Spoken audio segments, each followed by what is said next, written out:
नमस्कार। आप सभी को पता है कि अपने लेवल 1 की सहमति और असहमति का जो प्रोसेस है वो शुरू हो गया है। और जो है 15 तारीख तक इनसे सहमति असहमति मांग ली जाएगी। और उसके बाद जो है ज़्यादा लेवल 2 के जैसे लेवल 1 में ज़्यादा टाइम नहीं लगेगा। लेवल 2 में तो अलग अलग सब्जेक्ट वाइज कट ऑफ बनी थी, अलग अलग सब्जेक्ट वाइज लिस्टें बनी थी, इसलिए टाइम लगा था। अपने तो दो ही लिस्टें हैं, टीएसपी और नॉन टीएसपी, और उनमें भी स्पेशल और ये। लेकिन वहाँ तो इनमें टीएसपी नॉन, लेवल 2 में तो टीएसपी नॉन टीएसपी स्पेशल और जनरल और उनमें भी सब्जेक्ट था, तो उस कारण वहाँ पे टाइम लगा था।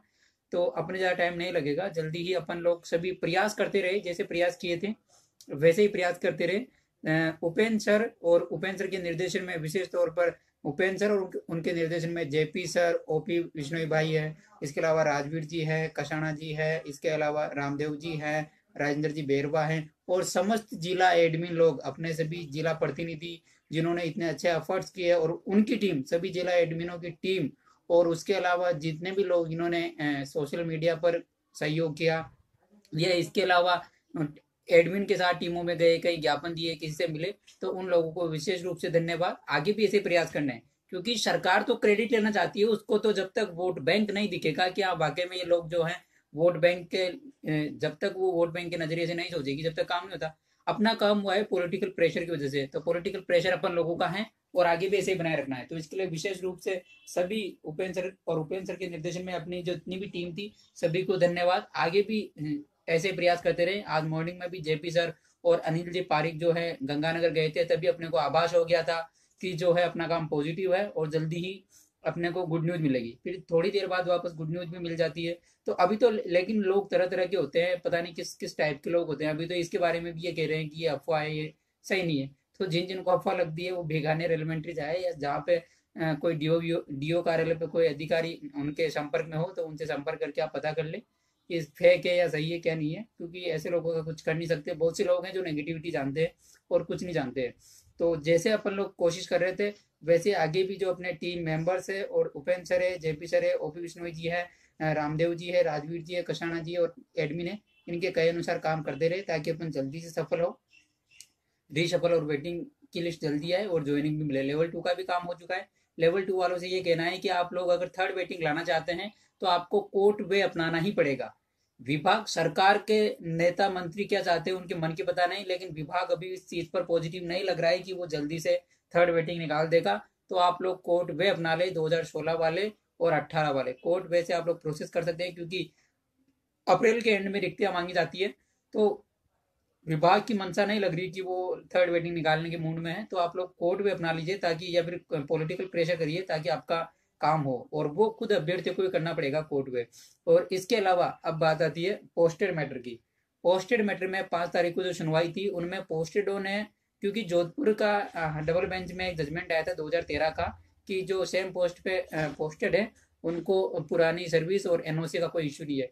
तो उसके बेसिस यहाँ पे इन्होंने भी मांग की थी। तो वो 2013 का मामला था, यहाँ पे नवीन मामला है 2016-18 का। तो यहाँ पे तो सिंगल बेंच ने बिल्कुल मना कर दिया है कि बिना एनओसी, बिना इसके जो अंतरिम स्टे था पोस्टेड वाले पर, उस पर किसी तरह की कोई राहत नहीं मिलेगी, ना ही आपको ज्वाइनिंग के लिए दोबारा समय मिलेगा। यानी कि जो अपना इंट्रीम ऑर्डर था उसमें मॉडिफाई के लिए वो लोग आए थे, एक्सटेंशन चाहते थे, वो ज्वाइनिंग में समय वृद्धि चाहते थे कि हमें इसके अंतरिम ऑर्डर के कारण हम लोग ज्वाइन नहीं कर पाए, तो हमें दोबारा से ज्वाइनिंग दी जाए, और जो 14.10, 4.10 के जो बिंदु है इनको खारिज किया जाए। ये बिंदु लेकर वो लोग आए थे, लेकिन माननीय जज साहब जो आलोक जी की बेंच थी, उन्होंने उनकी एप्लीकेशन को खारिज कर दिया। तनवीर अहमद जी उनकी तरफ से एडवोकेट आए थे।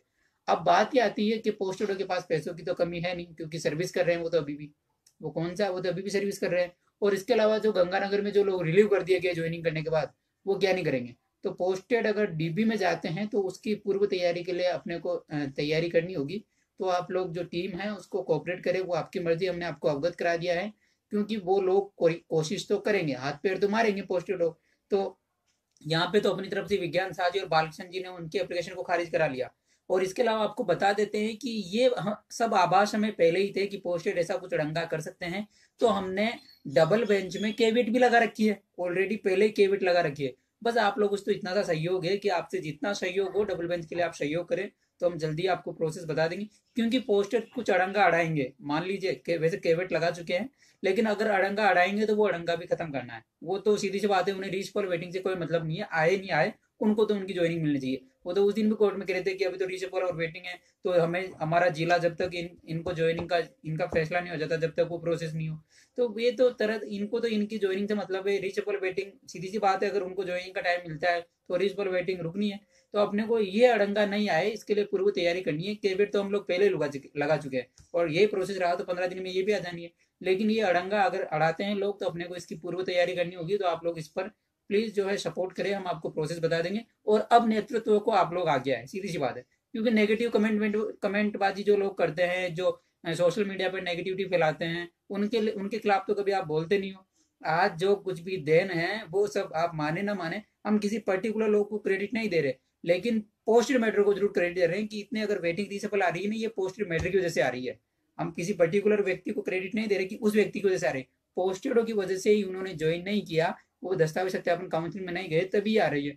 तो जिस मैटर ने अपने को आस बंधाई है, जिस मैटर की वजह से अपन नौकरी की उम्मीद कर रहे हैं, उस मैटर के लिए अगर आपको सहयोग करना चाहे तो आपकी मर्जी, नहीं करे तो हमने आपको अवगत करा दिया है, वो आपकी मर्जी है। कल को कुछ होए तो ये मत कहना कि हम लोगों को पता ही नहीं था क्या था, वो आपको बता दिया है।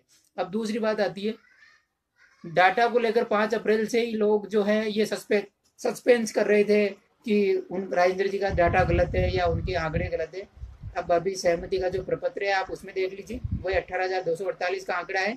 तो हमने पहले ही कहा था आपसे कि 6400 की समथिंग मॉडिफाई होने के बाद आखिरी सीटें 6400 की समथिंग है, उनमें से 5800 से 5700 सीटें जो है नॉन टीएसपी के। लेकिन 4 अप्रैल को एक पोस्ट चल रही थी, उस पोस्ट पे आप लोग तो बस ये सोचने लग गए, बस कोई भी लिख दे बिना नाम पते के, बिना जिसके कोई न्यूज के पैर नहीं है, वो लिख दे कि भाई साहब कट ऑफ ये रहेगी। उसके क्वेश्चन हम लोगों से क्यों करते हो, सफाइयाँ उनके लो। तो खैर अब की बार हमने भी कोई सफाई नहीं दी थी। आप जो मानना है मानो, आप औशाद में जाओ, किसी में भी जाओ, हमने सफाइयाँ देना या आपको अपडेट देना बंद कर दिया, सीधी सी बात है। क्योंकि आप तो बिना किसी बात, जो बिना नाम का व्यक्ति बिना कोई भी डाल दे और आप उनकी सफाइयाँ हमसे लो, तो हम दूसरों की सफाइयाँ क्यों देंगे। हमारे पास तो जो सूचना थी कि इतने आंकड़े हैं, इस कैटेगरी कितनी आ सकती है बता दी। अब कोई उसका विपरीत बोलता है तो विपरीत बोलने वालों से आप लोग पूछे ना, हमसे क्यों पूछते हैं। कोई जनरल की 108 बताता है, उनसे पूछिए ना, हमसे क्यों पूछ रहे हो। कोई सीटें 5000, 4500, 4200 सीटें बताता है कितनी सीटें खाली, तो आप उनसे पूछो ना, हमसे क्यों पूछते हो। और इसके अलावा बहुत से नेगेटिविटी फैलाने वाले लोग भी है, तो ऐसे लोगों के तो हम कुछ कर नहीं सकते। अब पता नहीं ये क्यों जलने वाले जलते भी है, जलते रहे। अपने को तो इस सीट में नौकरी पाने से मतलब है, उसके बाद सब अपने अपने वे पे हैं। आप अपने वे पे हैं, हम अपने वे पे हैं, किसी से कोई मतलब नहीं है। ये तो आंकड़े के रिगार्डिंग भी किसी को भ्रमित होने की जरूरत नहीं है। जो आंकड़े हमने पहले बताए थे वही आंकड़े आज आप प्रपत्र उठाकर देख सकते हैं, वही है। अब जिन जिन लोगों ने आपको भ्रमित किया था उन लोगों से आप जवाब मांगे कि क्यों भ्रमित किया था आपको। 4200 सीटें, 5100 सीटें, 5000 सीटों का जो आंकड़ा चल रहा था वो फाइनल आंकड़े थोड़े था, लेकिन हमने भी सफाइयाँ नहीं दी। हालांकि मॉर्निंग में हम कह चुके थे आपसे कि समान ही है सीटों का आंकड़ा, किसी को कोई भ्रमित होने की जरूरत नहीं है। और उसके बाद जेपी सर और अनिल जी पारिक के, और इसके अलावा जो 11 बजे उपेंद्र सर की मीटिंग चली थी, इन सब का प्रयास का फायदा ये हुआ कि अपना सहमति असहमति चालू हो गया। तो किसी को भी परेशान होने की जरूरत नहीं है, और किसी भी तरह से ये नहीं है। जो प्रयास करे थे वो लगातार बेरोजगार एकीकृत महासंघ के बैनर तले प्रयास करने हैं, और जैसा अपने लीडर्स कहे वैसा अपने को करना है, ताकि अपने को भी नियुक्ति मिले और फाइनली अपना जो 1 साल का संघर्ष है वो काम आए। रही बात नेगेटिविटी फैलाने वाले लोग, अगर नेगेटिविटी फैलाते हैं, आप लोगों की जिम्मेदारी ऐसे लोगों की अफवाहों को, नेगेटिविटी को आप रोके, वरना इनको पता नहीं, मतलब जिस बात से कोई फायदा या नुकसान नहीं होता उस चीज को क्या मतलब है रखने से। तो ये ऐसी बातें करते हैं कि मतलब, तो ऐसे लोगों को आप रोकिए। और पोस्टेड मैटर पर अगर आप वो अड़ंगा नहीं बने, पहले से अपन लोग तैयारियां करें, तो कोऑपरेट करिए, हम आपको प्रोसेस बता देंगे। हमने विज्ञान शाह जी को और बालकृष्ण जी को सिंगल बेंच की फीस दी थी, इसके बाद हम लोगों ने कलेक्शन करके केबिट भी लगा दी थी। लेकिन आगे कब तक ये 75 लोग ही वहन करेंगे, कब तक भवानी जी वहन करेंगे। फायदा तो सब लोगों का हो रहा है, तो आप लोगों को आगे आना होगा और सब मिलकर प्रयास करेंगे ताकि किसी तरह का कोई अड़ंगा नहीं आए। धन्यवाद।